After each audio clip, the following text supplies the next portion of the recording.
안녕하십니까. 저는 대구광역시 지방분권협의회 위원장 김혜경입니다. 만나서 반갑습니다. 각 지역에서 지방분권 실현을 위해 힘써주시는 전문가분들을 만나게 돼서 저는 더 영광스럽습니다. 바쁘신 중에도 오늘 지방분권 전문가 자강에 참석해 주셔서 대단히 감사합니다.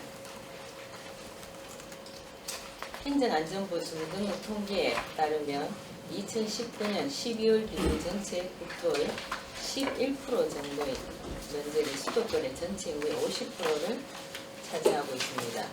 이는 전 세계 최고 수준으로 유례가 없는 현상이며 반대로 지역은 인구 유출과 고령화로 지방 소멸의 위기에 직면해 사회적 문제가 되고 있습니다.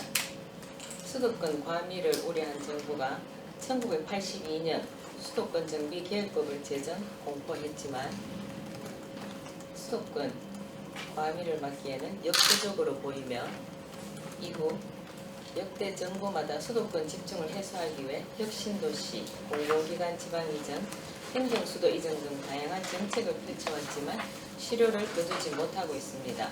오늘은 지방분권 전문가 세 분을 모시고 지방분권과 수도권 정책 어떤 방향으로 가야 하나라는 주제로 수도권과 지방의 문제 해결을 위한 지혜를 모아보고자 합니다.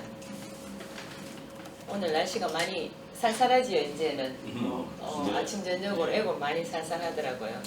그래서 오시는데 춥진 않으셨는지 멀리서 오셨는데 먼저 오늘 토론을 함께 하실 패널분들을 소개해 드리겠습니다. 대구 경북연구원의 원장님으로 계시는 오창균 원장님 오셨습니다. 네, 안녕하십니까. 반갑습니다. 네. 우리 대전에서 오신 육동일 교수님 오셨습니다. 네, 반갑습니다. 반갑습니다. 멀리 광주에서 오셨는데요. 이민훈 교수님 오셨습니다. 네, 안녕하세요. 반갑습니다. 먼저 우리 오창균 원장님께 한번 물어볼까요? 대구 경북연구원 오창균 원장님은 연구원에서 오랫동안 지역 발전을 위해 힘써 오셨고 지방분권 시민단체에서 지방분권을 위해서도 힘써 오셨습니다. 수도권 정비계획법이 1982년에 처음 도입됐고 이후 여러 차례 개정이 되었습니다. 도입 취지와 이후 어떻게 개정되어 시행되고 있는지 또 문제점은 무엇인지 간단히 설명해 주세요. 예, 이거 두 분 선생님 진짜 잘하시고 일일이 설명하려면 뭐 구구절절히 이제 이해가 돼야 될 텐데요.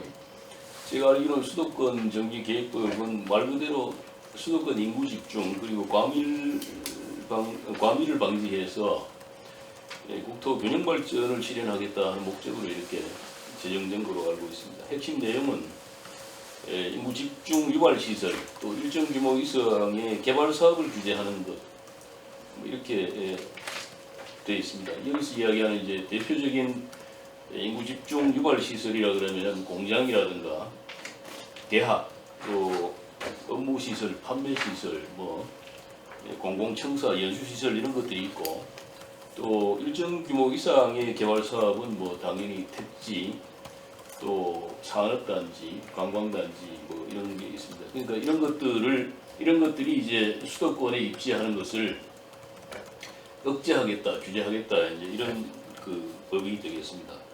규제 수단은 뭐 흔히 이제 우리가 뭐 법에서도 그렇게 이야기가 되고 분류를 뭐 학술적으로 분류하자면 물리적인 이제 규제하고 그 다음에 경제적인 규제 이렇게 되어 있는데 물리적으로는 입지를 금지하는 것, 또 개발 금지하는 것, 또 수도권 정비위원회가 이제 운영이 되는데 그걸 통해서 심의하고 이제 허용하는 뭐 이런 것도 하나의 규제라고 또 할 수 있겠습니다. 또 공장과 대학 같은 경우에 총량제도 이제 우리가 운영을 하고 있고요.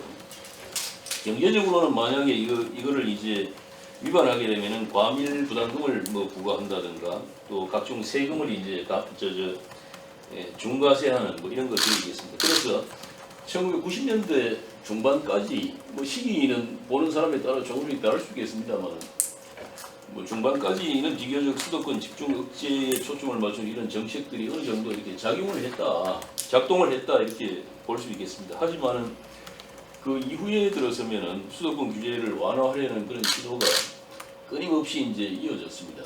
예를 들면은 참여정부 같은 경우에 중장기적으로는 수도권 입지 규제를 완화해야 안 되겠느냐 이런 생각을 이제 가지고 있었던 것 같은데 위원장 어떤지 모르겠습니다만 그렇지만은 지방을 먼저 발전시킨 후에 단계적으로 이렇게 하자 이런 이제 원칙을 아마 세워뒀던 것 같습니다. 그래서 자원 분산을 우선 그러니까 이제 그 수도권 그 규제 완화를 하기 전에 자원을 지방으로 이렇게 분산하는 것을 우선적으로 정책 순위에서는 이제 그렇게 한 것 같아요. 그러나 실제적으로는 이러한 그 참여 정부마저도 수도권 성장 관리 지역의 그 첨단 업종, 그 공장 신증설 제한하는 것 이걸 완화하고 또 분사 지역을 부분에 해제하면서 뭐 규제라는 부분에 있어가지고 조금 이렇게 약화시킨 그런 측면이 있다 하는 걸 말씀을 드릴 수가 있겠고 이명박 정부 같은 경우에는 수도권 규제 완화와 관련된 뭐 그 전후해가지고 여러 가지 쟁점 사항들이 있었는데 그 수도권에서 요구하는 이런 것들을 상당 부분 이제 수용하는 쪽으로 정책 방향을 잡았습니다. 아시다시피 국가 경영력 강화를 위한 국토경영의 효율화라는 걸 이제 자주 이야기를 했는데 그런 차원에서 수도권 규제 완화를 적극적으로 시도한 겁니다. 특히 뭐 여기 제가 일부 메모했습니다만 특히 이제 주한미군 그 반환 공여구역 및 그 주변 지역 또 접경 지역 일부 자연 보존 지역 권역이죠. 자연 보존 권역 또 대규모 인구 집중 유발 시설이나 공공기관이 지방으로 이전한 그 부적지라든가 이제 부지에 대해 가지고는 수도권 정비 계획법의 그 권역별 개발 행위 제한이라든가 그 공장 총량제 또 과밀 부담금 이런 것을 적용받지 않도록 이렇게 여러 가지 그 조건을 완화를 많이 해줬습니다. 이것 때문에 이제 이명박 정부 같은 경우는 비수도권으로부터 많이 이제 비판을 받기도 한 그런 겁니다. 현 정부도 이제 그 지방 분권하고 국가 균형 발전을 동시에 이제 강조를 하고 있는데 우리 그 아시다시피 경기도 용인에 최근에 그 SK 하이닉스 반도체 클러스터가 들어설 수 있도록 이렇게 허용을 해줬고 또 수도권에 뭐 이제 신도시 건설이 활발하게 또 이루어지고 있습니다. 이거 다 이제 수도권 그 어떻게 보면 규제하고는 반하는 그런 조치들이라고 볼 수 있고 또 최근에 이제 아주 어려움이 닥치면서 기업들이 국내를 회귀하려는 그런 또 움직임도 있는데 수도권으로 리쇼링하는 기업에 대해서는 여러 가지 지원을 주겠다 하는 그런 정책을 검토하고 있는 것도 있습니다. 이게 이제 이것도 다 규제 완화 행위라고 이제 할 수 있겠습니다. 규제 완화 행위죠. 예, 그래서 결국 수도권 규제를 뭐 이제 그 수도권 정비계획법 이 측면에서 이렇게 보자면은 수도권 규제는 거의 유명무실한 상태로 이제 전락했다 이렇게 뭐 봐도 지나치지 않겠습니다. 그리고 이 계획법 일종의 이제 상징법에 불과한 그런 지경이 이뤘다. 이 말은 달리 또 이렇게 보면은 비수도권이 비수도권이 아니라 수도권의 지나친 확장을 이제 억제하는 그런 방어막이 사라졌다는 이야기고 비수도권으로서는 굉장히 더 어려운 처지에 이제 빠지게 됐다 이렇게 볼 수가 있겠습니다. 너무 길게 말씀드렸는데 정비계획법에 대해서는 그래도 짧은 이야기입니다. 네. 예. 그렇죠. 길게 말씀하도록 해야겠다. 예, 그렇게 길게 말씀. 예. 지금 예. 저희 이제 현 정부의 이제 우리 규제 완화를 이렇게 하면은 저희 같은 대구나 이런 비수도권에서는 많이 힘들겠어요, 그렇죠? 당연히 뭐. 네. 예. 그러면 역대 정부들은 수도권 과밀 억제와 지역 균형 발전을 위해 다양한 정책을 펼쳐왔는데 어떤 정책들이 있으면 미리 말씀을 좀 하셨지만 실효를 거두지 못하는 원인이 어디 있다고 보십니까? 예. 이거 차례 이제 네. 그래서 참고로 이 질문에 대해서 이제 시작 부분에서 한 가지 언급을 하자면 우리 헌법 123조 뭐 2항인가 거기에 국가는 지역 간의 균형 있는 발전을 위해서 지역 경제를 육성할 의무를 지닌다 이렇게 해서 이건 일종의 그 국가가 지역 균형 발전에 대해서 지는 어떤 의무를 이게 명시한 이런 게 있습니다.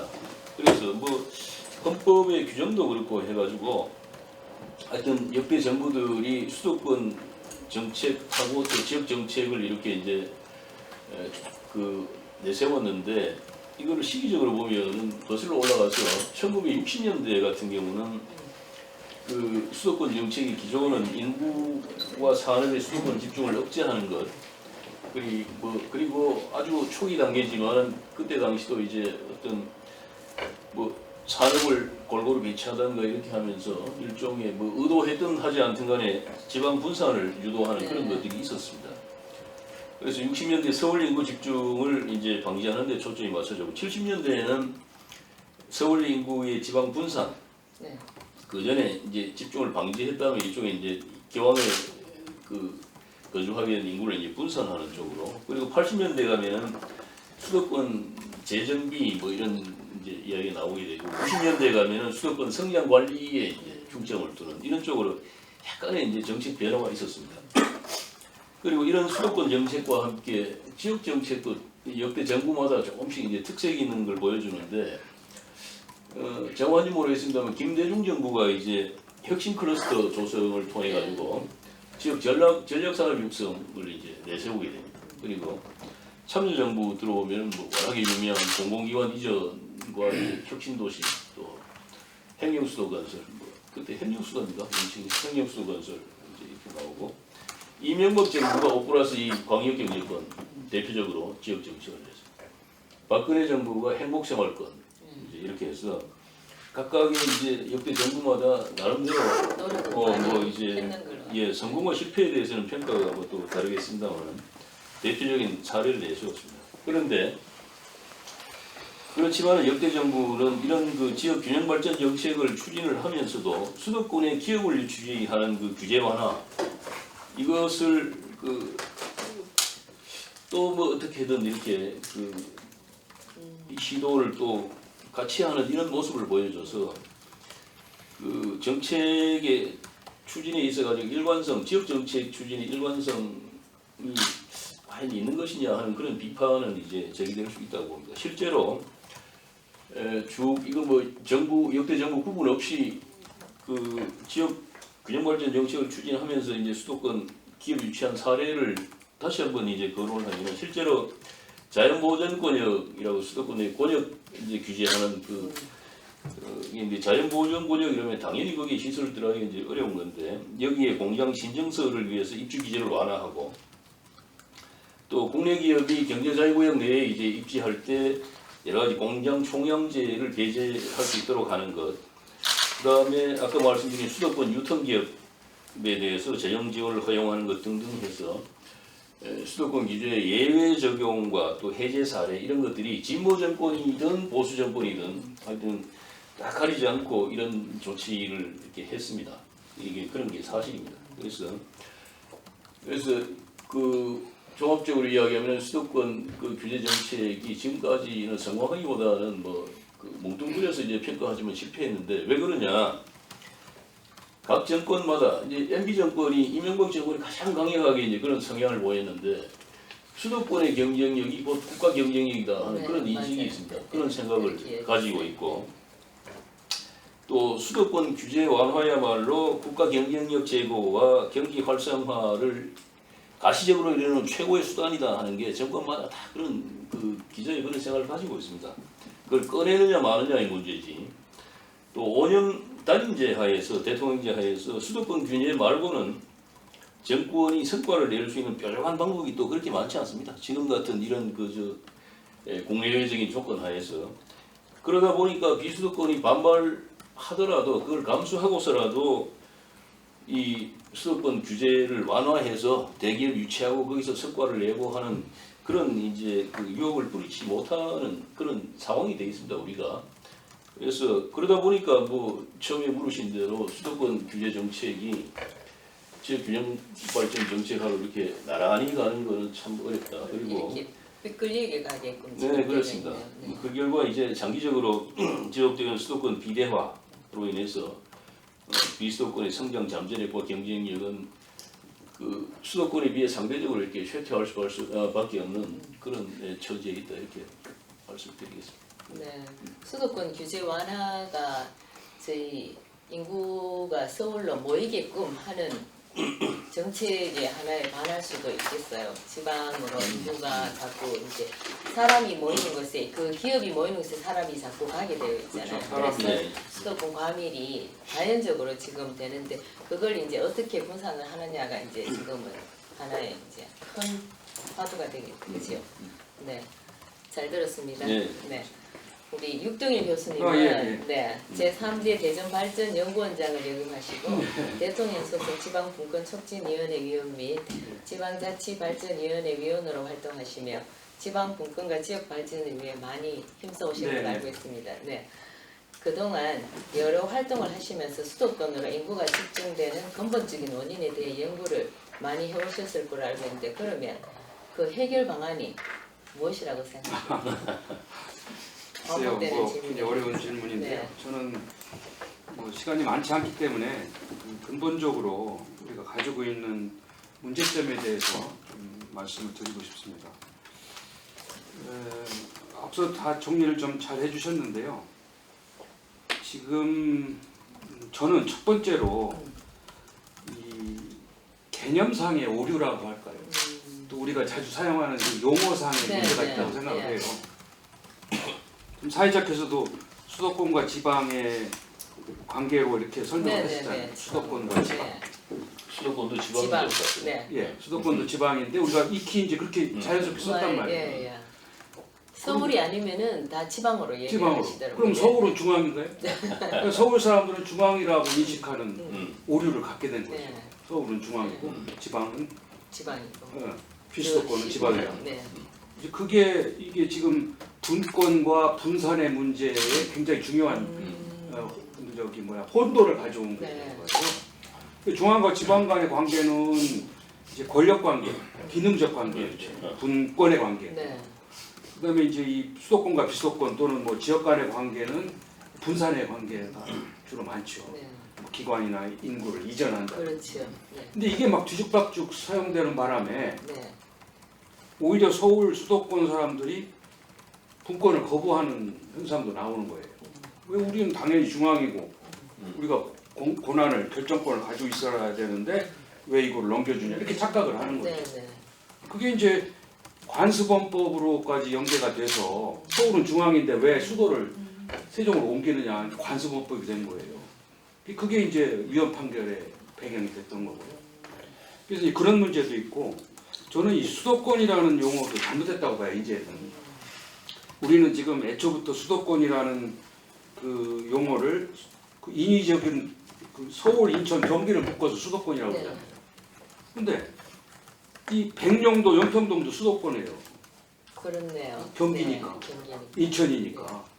그러니까 이렇게 수도권을 넓게 그냥 막 인위적으로 해놓고 그 수도권 정책을 비수도권과 대립적으로 관리를 하겠다 또는 억제하겠다 완화한다 이것 자체가 이미 굉장히 이게 이제 불가능한 거예요. 왜냐하면 지금 수도권도 격차가 심하거든요. 심해요. 남북 간 경기도도 남북 간에 뭐 도시와 농촌 간에 그리고 거기도 뭐 군사 보호 지역도 있죠, 상수도 보호 지역도 있죠. 이런 거에 굉장히 지금 그 규제가 심하단 말이에요. 그러니까 우리가 규제 완화가 수도권을 해야 되는데 수도권 내 주민들은 공감하지 못하는 거죠. 그러니까 외국도 동경권이면 동경권, 런던권이면 런던권이지 수도권으로 크게 해가지고 관리하는 데는 없단 말이에요. 이제 우리는 여전히 그 전에 이제 작은 단위이기 때문에 이게 관리하고 이제 이렇게 할 수 있지만 지금 수도권이 아까 얘기한 대로 인구도 50%가 절반이 넘어섰고요. GRDP도 이제 수도권이 더 커요. 비수도권보다 총량이 더 지금 이제 그 과밀화됐단 말이에요. 그 동안에 뭐 수도권 정비계획서부터 시작해서 한 500여 가지 정책을 했어요. 근데 엄발에 오줌 누는 식으로 전부 다 뭐 했다가 수퇴했다가 뭐 그래서 최근에 이제 가장 강력한 정책이 세종시 정책이죠. 네. 행정수도 정책인데 그것도 좀 이따 말씀드리겠지만 그것도 효과를 못 내고 있습니다. 지금 수도권 인구는 안 내려가요. 충청권 인구, 대전 인구를 비롯한 충청권 인구만 끌어가가지고 인구는 증가했는데 수도권 인구는 안 내려오기 때문에 지금 세종시가 이제 안 내려와요. 애초에 취지에서 벗어난 거죠. 네. 그래서 그런 문제에 저는 출발이 이 개념과 용어가 잘못 정립돼 있다.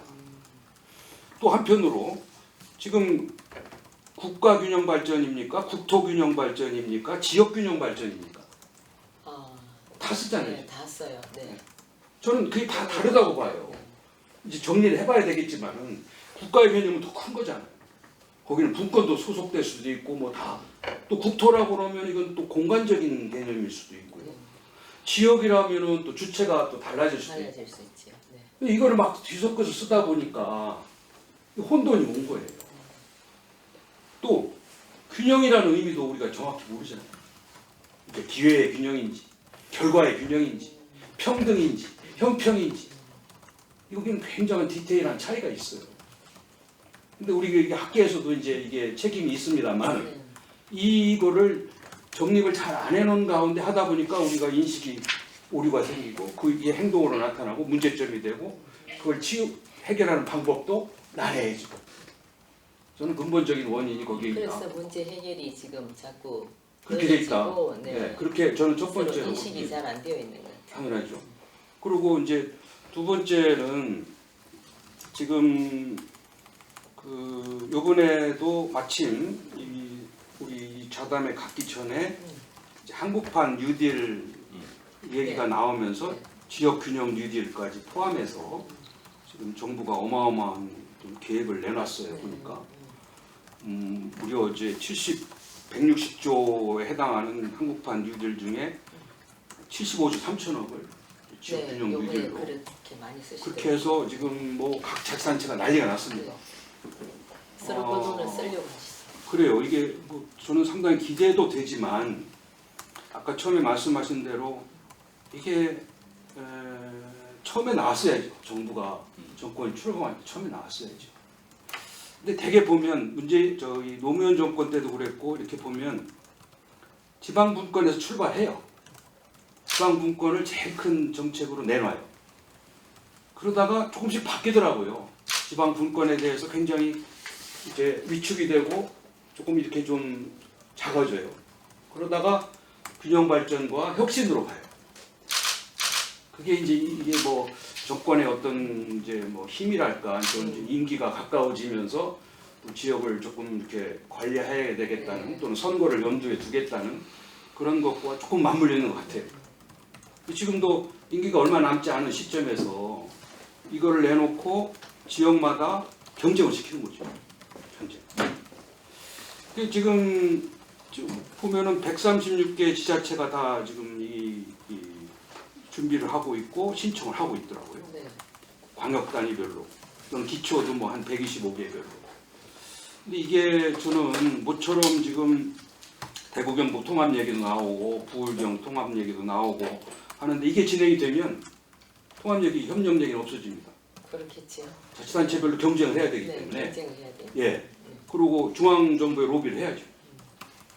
그게 그동안의 지난 정권을 보면 줄 세우는 거예요. 네, 줄 세우게 돼. 처음부터 그 선거 때부터 시작해가 애초에 그런 목표를 가지고 안 했다 하더라도 네. 안 했다 하더라도 과정은 그렇게 갑니다. 당연히 선거를 염두에 둬야 되고 또 중앙정부에 잘 보여야 되기 때문에 자치단체마다 경쟁을 하게 되죠. 그러면 모처럼 지금 가야 될 이 초광역 광역단체가 지금 필요한 우리나라의 지방자치는요 기초 단위는 너무 크고 시군구 단위는 너무 커요. 뭐 인구가 뭐 평균 21만이 넘으니까 주민자치를 하기 어려울 정도로 크죠. 대신 광역은 너무 작아요. 우리가 그동안 뭐 대전, 충남도 분리하고 집값이 만들고 뭐 가역시 만들고 하면서 쪼개져가지고 광역단체가 작기 때문에 경쟁력이 없습니다. 이제 뒤늦게 우리가 이제 인식을 하면서 통합을 추진하려고 하잖아요. 대구 경북도 그렇고. 그래서 저는 모처럼 형성된 이 분위기를 자칫하면 이 지역 균형 뉴딜 정책이 그런 분위기를 조금 좀 훼손시킬 가능성이 있을 거다. 마음은 그렇지 않더라도 이걸 따내지 않으면 자치단체장이 책임을 갖게 되고 지역에 엄청난 후유증이 갔거든요. 그래서 이 부분에 대한 것이 저는 조금 우려가 되고요. 계속할까요? 아니면 뭐 세종시 얘기 좀. 네. 그러면 제가 두 번째 질문을 드릴게요. 최근 수도권과 비수도권의 상생 발전을 위해서 국회와 청와대를 중심으로 우리 행정 수도로 지금 이전한다고 그러잖아요, 그렇죠? 그 해야 한다는 목소리가 지금 많은데 행정 수도를 세종으로 지금 이전하고자 하면은 우리 충청권 이외 TK 지역과 다른 비수도권 지역에는 어떤 긍정적인 영향이 있는지. 긍정적으로 만들어야죠. 만들어야 그런데 되는데, 지금 그렇지 않은 거가 좀 우려되는 게 뭐냐면 지금 세종시 지금 수도권 비수도권 문제도 결국은 국민적 공감대 또는 지역의 공감대. 제가 말씀드린 거는 수도권에서 규제 완화를 하든 어쨌든 합리화를 하든 그 지역 수도권 지역 주민의 공감대가 만들어져야 되잖아요. 그렇죠. 근데 그게 안 되기 때문에 자꾸 거부하고 수도권 규제 완화를 요구하고 그러는 거잖아요. 또 비수도권은 자꾸 규제를 하라는 거고. 여기 양쪽에 공감대 형성이 안 된 거예요. 서로. 타협과 협상도 안 된 거고. 그러니까 중요한 거는 공감대 형성인데 지금 세종시도 그렇습니다. 세종시도 국민적 공감대 형성 없이 변칙으로 해서 만들었잖아요. 어거지로. 그렇죠. 우리 위법 판결 받고 때문에. 뭐 신행정 수도에서 출발해서 행정중심 복합도시로 갔다가 세종시로 정리는 됐어요. 그렇다면 그게 애초부터 그 세종시는 인위적인 목표를 가지고 출범한 도시잖아요. 너는 국토균형 발전, 수도권 과밀 해소라는 역할을 해야 돼 하고 만든 거예요. 그죠? 그런데 지금 이제 2012년 7월 1일에 출범해서 약 8년이 넘었는데 지금 상황, 결과, 성과를 보니까 이게 궤도에서 벗어난 거예요. 왜냐하면 2012년에 세종시의 인구는 10만이 좀 넘었어요. 네. 근데 지금은 34만 7천 명까지 3배 이상 준 거예요. 네. 이건 뭐 많이 계획대로 줄여야죠. 간 거예요. 네. 근데 문제는 그 내용이 증가된 인구의 내용이 수도권 인구는 한 20%밖에 안 오고 나머지 70%는 전부 인근 충남, 충북, 대전에서 끌어다가 만들어 채우는 도시란 말이죠. 그러니까 이거는 상당히 벗어나 있는 거죠. 본질에서, 그 역할에, 본래 역할에서. 근데 더 제가 걱정하는 거는 제가 이 분권위원회에서도 주장하고 그랬는데 세종시는 그러한 국가 균형 발전의 거점 도시라는 역할보다 지금 더 중요시하는 게 자치분권의 모델 도시로 간다는 거예요. 네. 자치분권. 그게 더 지금 중요해요. 근데 그거는 저는 이건 굉장히 위험한 방향이라고 보는 거예요. 왜냐하면 국토균형 발전이라는 거는 국책 사업이잖아요. 네.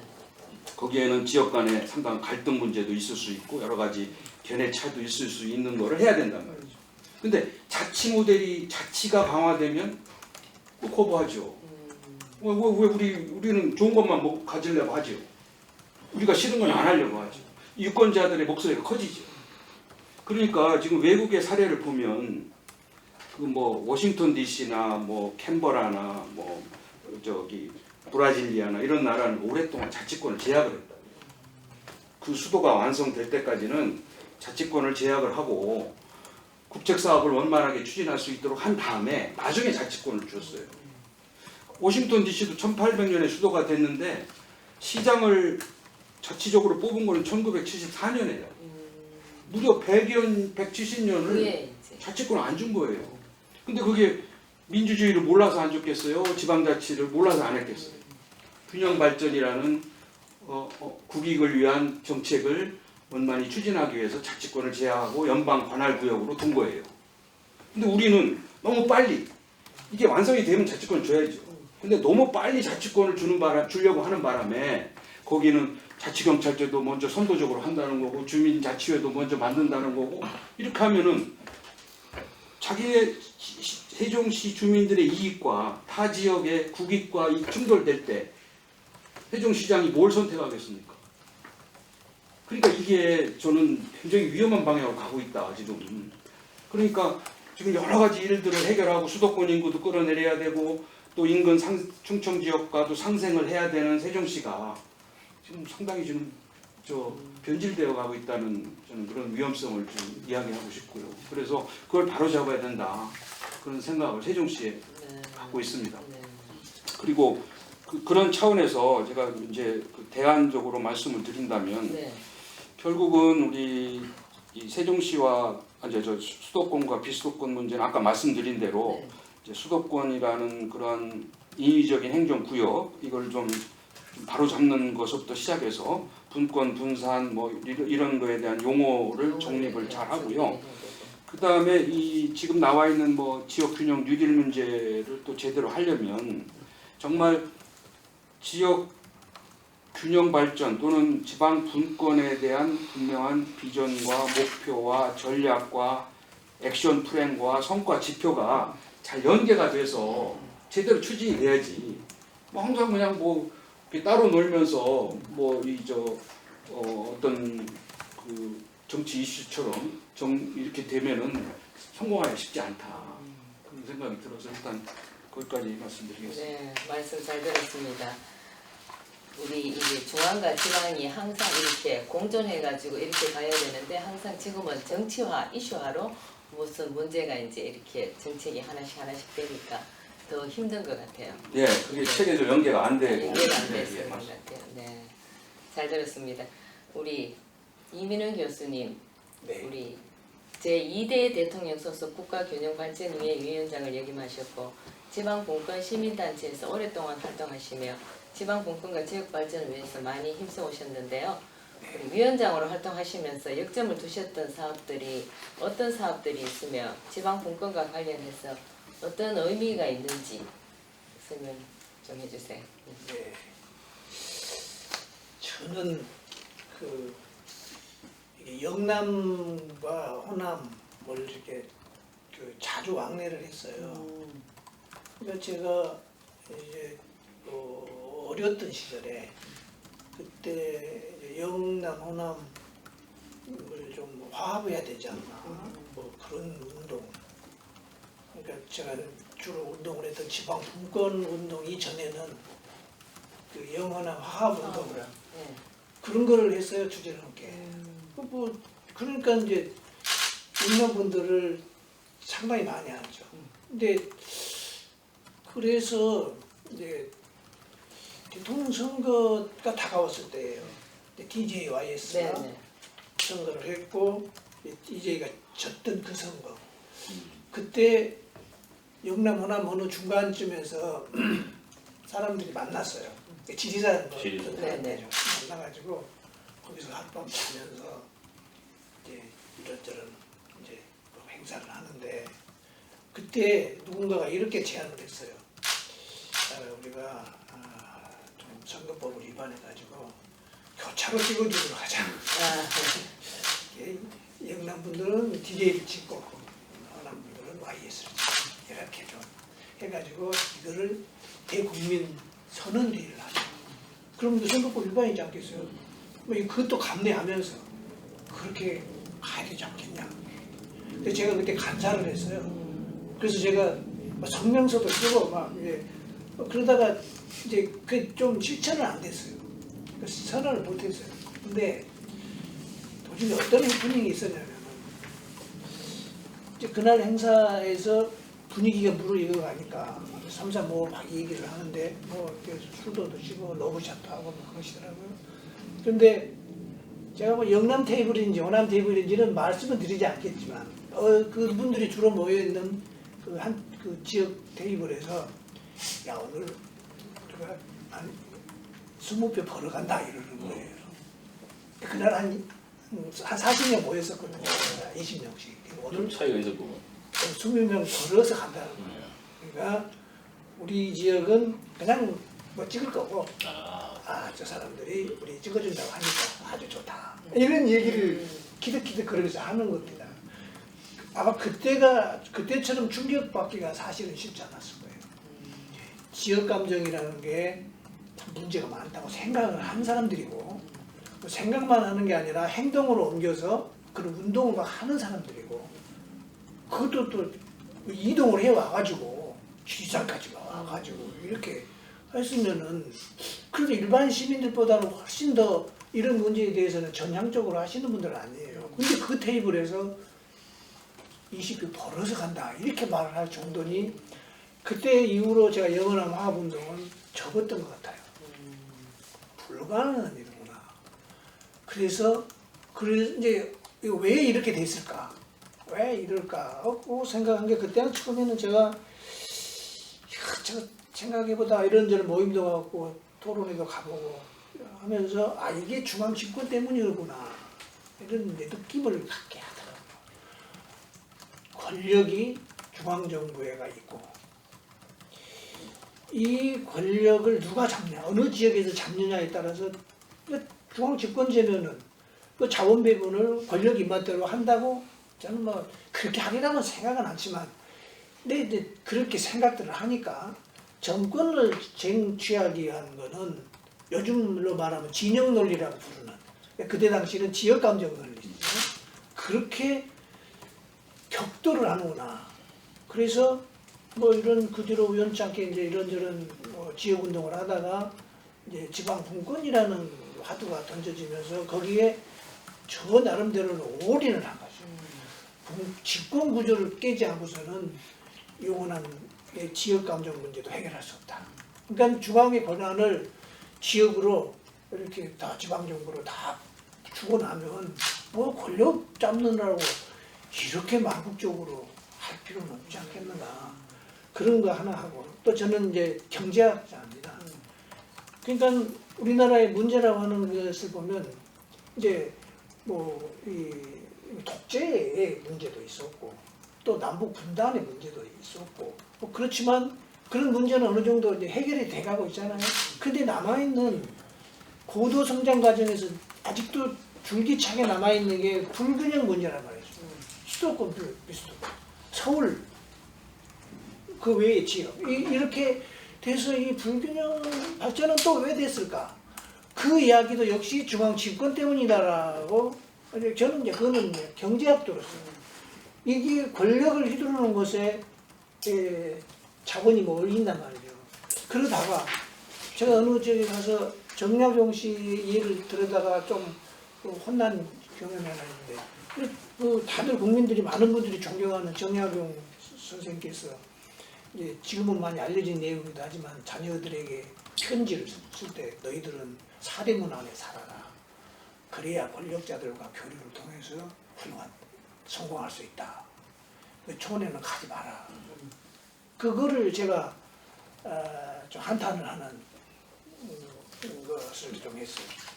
그러니까 그 정도로 이 중앙 권력에 대한 집착이 강한데 이거를 깨지 않고서는 안 되겠다. 그래서 이제 지방 분권이라고 하는 거를 열심히 한 거 아니에요. 그래서 지방 분권이 필요하다 이렇게 된 거예요. 그러면 여기서 우리가 한 가지 제가 좀 강조하고 싶은 거는 지방 분권은 오로지 저희 입장에서는 균형 발전을 위한 것이다. 그리고 영남 호남의 이런 그 지역 감정 이 문제를 해결하기 위한 것이다. 그때 당시 2000년대 초반에 우리 운동을 시작할 당시에 그렇게 이제 저는 이제 판단을 했다는 것이죠. 그래서 이제 그 이후로 이렇게 저렇게 해서 정부에 들어가서 이렇게 보면서 보면 자 그러면 지방 분권이 균형 발전을 위해서 필요하다고 했는데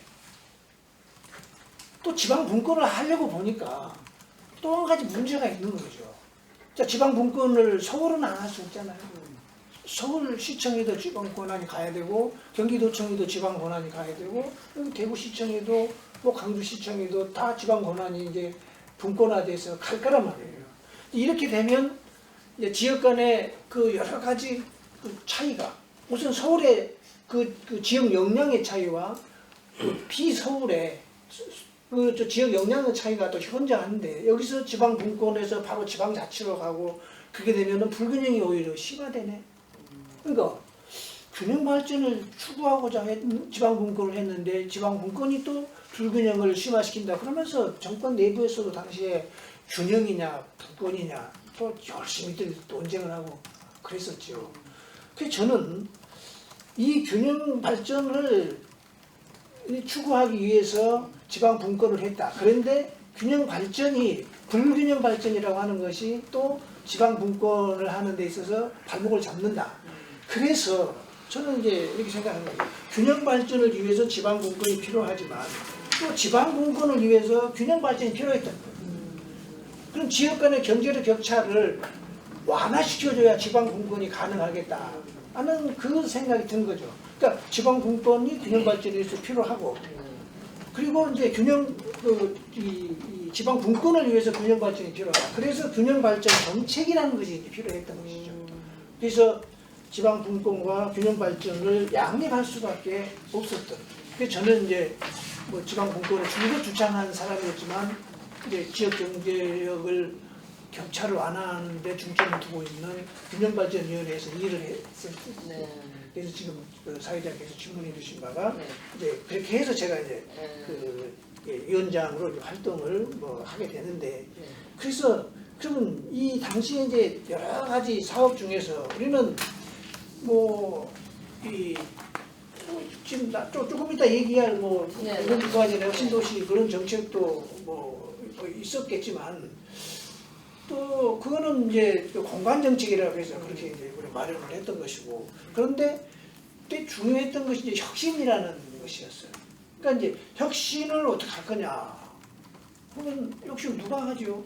그래서 지역 혁신 체계라는 것을 자꾸 얘기했고 거버넌스라는 말을 참 많이도 주창을 했네요.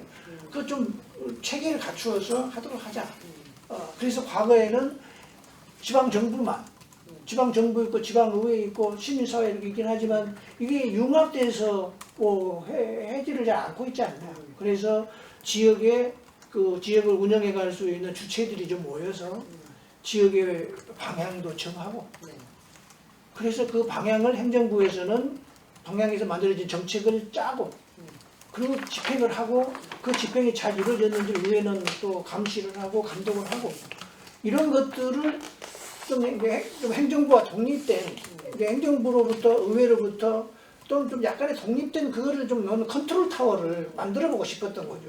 그래서 그거를 지역혁신협의회다 이렇게 해가지고 했는데 사실은 거기에 어떤 이제 좀 미스가 좀 있었던 거죠. 법적으로 권한을 충분히 주지 못하다 보니까 그것이 또 뭐 자문기구 정도의 성격을 크게 벗어나지 못해서 잘 되지 못한 정도 있지만 그런 거를 좀 하려고 노력을 했던 거고 그 혁신의 틀 속에서 매우 중요한 주체가 지방대학이었어요. 네. 그래서 사실은 그 대구에 있는 또 이 경북에 있는 여러 대학들의 위상이라는 게 옛날하고 많이 다르잖아요. 많이 달라졌어요. 그러니까 지방의 대학들도 뭐 어지간한 국립대학들은 다 5손가락 안에 다 들고 그랬죠. 아마 경북대학은 3위 정도 됐을 거예요. 네, 서울대학교. 근데 뭐 연세대, 이렇게 됐는데 경북대학교. 이 지방대학 지금 지방분권을 얘기하고 지방자치를 자꾸 얘기하면서 그걸 중요한 그 인재를 만들어내는 그 대학이 자꾸 쇠퇴해가고 있는데 이걸 그대로 두고서 어떻게 하겠냐? 제가 이 대기업들을 지역으로 이전시키기 위해서 대기업과 접촉을 쭉 해보면 그분들이 그 매우 강조하는 게 지역의 인재가 옛만 같지 못하다. 그러니 이제 아주 정확하게 이렇게 표현하더라고요. 이를테면 경북대학을 서울대학 수준으로 만들어 주세요. 그리고 뭐 우리 보고 뭐 대구로 가라고 하든지 말든지 하지. 우리 같은 인류 대기업을 왜 그으로 하라고 하느냐 이런 거거든요. 그러니까 지방 인재라는 것이 그렇게 중요한 거예요. 네. 그래서 지방대 육성을 위해서 이제 자금을 엄청나게 많이 쓴 거고요. 그리고 이제 균형 정책이라고 그래서 이제 낙후 지역을 특별히 지원한다거나 낙후 지역을 지원하기 위해서 신활력 사업이라는 것을 만들고 지금 뭐 뉴딜 하면 네. 그런 일정들입니다. 그것도 지금으로 보면 그것도 뉴딜이에요. 네. 이렇게 해서 이제 신활력 사업을 만들어서 곳곳에 이제 그 어떤 자율적으로 사업을 만들어서 할 수 있도록 하고 네. 그리고 이제 수도권에 대해서는 뭐 질적 개선 정책이다. 뭐 그래서 수도권 관리 계획을 만들어서 어쩌고 했는데 아까 우리 원장님께서 역대 정부가 다 수도권 규제 완화를 한다고 그랬잖아요. 근데 이게요 공무원은요 언제나 똑같은 공무원이에요. 그러니까 저희들이 이제 균형발전위원회나 대통령위원회에서 뭘 이렇게 하더라도 저희 설마 균형발전위원회의 정책이 수도권 규제 완화의 거는 절대로 아니죠. 그런데 현장의 공무원들이 시시때때로 만들어내오는 정책은 그렇게 되는 거예요. 그래서 그때 균형발전위원회는 거의 시민단체처럼 활동했어요. 항의하고 항의 성명서도 저는 발표하겠다고 그러고 그러면 뭐 주변에서 말리고 네. 막 이런 상황 그러니까 그런 정부 내에서도 끝없는 투쟁이 필요해요. 일반 네. 질문에 제가 너무 많아. 교수님이 하고 싶은 얘기가 너무 많으신가 봐요. 네.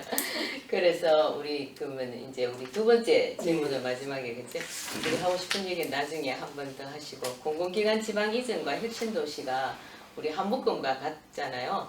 그런데 이렇게 추진된 공공기관이 지방 이전 이런 게 실효성을 지금 거두지 못하고 있다는 평가를 받고 있는데 이 정책이 만약에 다시 추진됐다면 지방 분권과 지역 균형 발전을 해서 어떤 방향으로 추진되는 게 바람직하다고 보시는지. 그래요. 그러니까 예. 이걸 초기에 이제 추진했던 사람의 하나로서 좀 잘 안 된다. 그럼 기분이 별로 안 좋죠. 하지만 잘 안 되고 있는 건 또 사실이에요. 그렇지만 또 완전히 안 되는 건 아니고. 그러니까 뭐 지역 인재 채용이 뭐 간다거나 뭐 또 지방 세수가 뭐 지금 한 4, 5천억 정도로 이렇게 갔다거나 기업들도 뭐 지금 한 2천 개 정도가 지금 뭐 지금 이런 효과는 있지만 누가 그 정도 하려고 이거 한 건 아니거든요. 그러니까 효과가 없다고는 할 수는 없으나 이게 기대한 바냐 그렇게 본다면 저는 이제 그에는 동의할 수 없다는 것이죠. 그러니까 이게 더 해야 된다는 거죠. 그렇게 보면 제일 그 걱정 이제 두 가지만 뭐 문제점으로 말씀드리면 혁신을 하겠다고 공공기관 이전을 해서 혁신도시까지 만들어놨는데 혁신도시에 혁신이 없어요. 혁신을 할 주체가 없어요. 혁신 주체가 없이 그러니까 혁신의 주체라는 것은 거기에 기업이 뭐 있어가지고 다른 기업들과는 다른 제품도 만들어내고 지금 예를 들면 지금과 같이 그 코로나 시대가 되면은 코로나 시대에 대응하는 기술을 얼른 개발해가지고서 뭐 내놓고 이런 게 혁신 아니겠어요. 이런 거를 하는 그런 기업이 없다는 것이고 또 하나는 그 연구가 없어요. 연구가. 그 연구가 있어야 혁신이 될 거 아니에요. 연구 없이 공공기관이 나던데 공공기관은 행정 보는 데지 그 연구 보는 데 아니에요. 그래서 연구 능력이 없다. 그래서 정부가 이제 특별히 앞으로 연구 능력을 제고시키는 데 노력을 많이 해야 될 거라고 봐가지고 또 하나 문제는 규모가 너무 작아요. 정말 정말 가슴이 너무 적어도 혁신도시가요. 지금 세종시 규모 정도 돼 있어야 돼요. 그래서 이제 저는 당시 혁신도시가 영남 하나, 호남 하나 저 이 정도로 생각합니다. 그래서 지역 정말 수도 서울에 대처할 수 있는 정도의 이 혁신의 도시 규모를 이렇게 만들어내고 이게 원안입니다.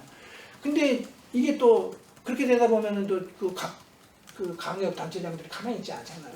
그 이런 이유로 이렇게 이제 온 것이죠. 그래서 앞으로의 과제는 혁신도시 기존의 혁신도시를 충실하게 해줄 필요가 있어요. 규모가 너무 작아요. 규모의 경제를 만들어줄 필요가 있고 앞으로 말씀드렸듯이 과학기술을 더 투자를 해서 거기다가 과학기술 신규 연구기관은 저는 무조건 혁신도시에 넣어야 된다고 보고 그러려면은 이제 그 전체 그림이 있어야죠. 앞으로 과학기술 연구는 어떻게 투자를 할 것이고 그 투자는 여기다가 대구 혁신도시다. 요거는 넣고 저 과학기술은 저 강주 전남 혁신도시에 넣고 요 기본 큰 틀의 연구가 이렇게 가야 된다고 생각하고 있고요. 그래서 반드시 필요한 게 공공기관의 추가 이전이다. 이거를 이제 강조를 드리는 거고 그 추가 이전이라고 하는 것이 만약에 이제 이렇게 지지부진하고 만약에 실패를 한다면 현재의 상태로는 혁신도시가 사실 힘을 얻어서 가기가 굉장히 힘들어요.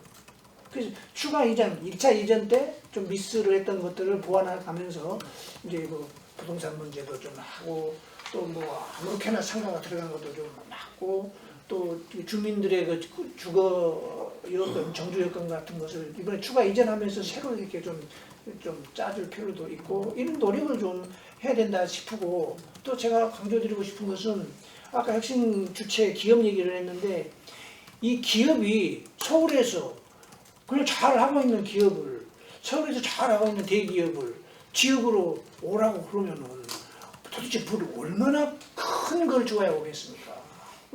그건 대단히 비용이 많이 드는 일이죠. 우리하고도 같지도 않고. 그러면 앞으로 이제 신설되는 기업이 이제 이 혁신 도시에서 지방에서 만들어지도록 해야 된다는 거죠. 이제 그러려면은 그런 이공계 연구기관들이 여기 있어서 대학도 연구 능력이 있지만 그 지금의 대학의 연구 능력이라는 것은 좀 파편화되어 있잖아요. 네. 그래서 이거를 국책 과제로 국책 사업하는 대형 연구기관이 지방에 포진해 있어야 하고 공공기관이 만들어낸 기업들, 공공기관이 만든 자회사가 있고 출자회사가 있고 뭐 재투자회사가 있고 있어요. 이게 공공기관의 숫자보다 더 많아요. 네.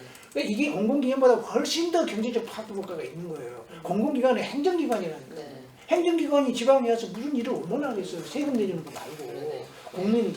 그래서 저는 이제 그런 기업들을 이전할 수 있도록 균형발전법을 좀 바꾸고 이렇게 하는 것이 네. 필요하다. 제가 한 가지 추가적으로 네. 한 말씀 드릴게요.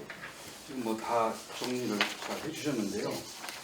우리가 앞으로 미래를 생각할 때 그 고려해야 될 부분이 뭐냐면 네. 코로나 문제예요. 네. 코로나. 네.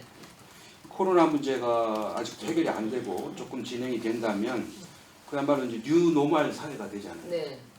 지금 아까 처음 말씀하신 대로 우리는 지방 분권이 되면 여러 가지 문제가 해결된다는 기대를 하셨는데 이 코로나는 오히려 중앙 집권을 강화하고 있습니다. 지금 네.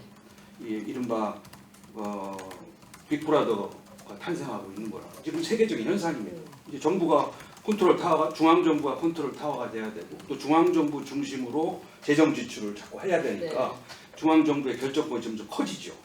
그러니까 지방은 좀 위축됩니다 지금. 그래서 이 문제를 고려하면서 지방 문제를 어떻게 할 건지, 지방 분권을 어떻게 하고 지역 균형 발전을 어떻게 할 건지에 대한 고민을 해야 된다는 거죠. 그리고 이게 뭐 코로나가 끝나도 아마 이 탄성은 계속 될 거예요. 네. 중앙 정부가 네. 점점 커지는 문제. 그리고 또 하나가 그 혁신 도시를 해서 기관을 이전하는 거. 네. 저는 이거는 조금 한번 더 생각을 해봐야 되는 게 이제 단순히 건물, 건축, 하드웨어만 이전해 가지고는 효과가 없어요. 예. 그 속에서의 소프트웨어와 인물, 인적 자원이 어떻게 지역의 발전에 기여하느냐가 중요한 문제잖아요. 근데 우리는 아직도 세종시도 그랬고요. 지역 균형 발전을 생각하는 이 주로 추진 주체들이 뭐냐면 건축, 건설, 토목이에요. 네. 그 사람들이 주도합니다. 그것만 갖다 놓으면 저절로 그게 지역에- 이제 그 시대의 자기의 성과를 나타내는 그렇죠, 하나의 이제 근데 그것도 이제 안 되는 시대로 가고 있는 거잖아요. 지금 뭐 원격 행정, 원격 의료, 원격 복지, 비대면 상거래 이게 지금 일반화된다는 네, 거잖아요. 네. 근데 우리는 여전히 옛날 방식대로 그것도 제대로 그렇게 생각해서 균형 발전이 안 됐는데 지금도 옛날 생각 사고에 빠져서 그것만 단순히 이전하면 네. 기관이나 건물만 이전하면 생각이 되게- 균형 발전이 이루어진다는 그런 착각이다 이제는. 생각을 바꿔야 된다. 네. 세종시도 지금 아까 말씀드린 문제가 해결되지 않는 것도 건축 토목만 하면 되는 줄 알았어요. 건축 토목만. 지금도 그렇게 생각합니다. 그러니까 저는 지금 이제 수도권 문제도요.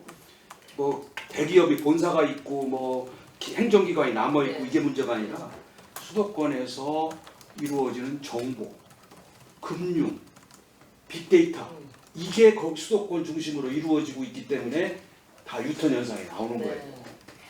건물이 있어서가 아니라 이 문제를 어떻게 균형적으로 지역이 균형적으로 수도권과 경쟁할 수 있는 체제를 만들어내느냐 이게 관건이지. 네.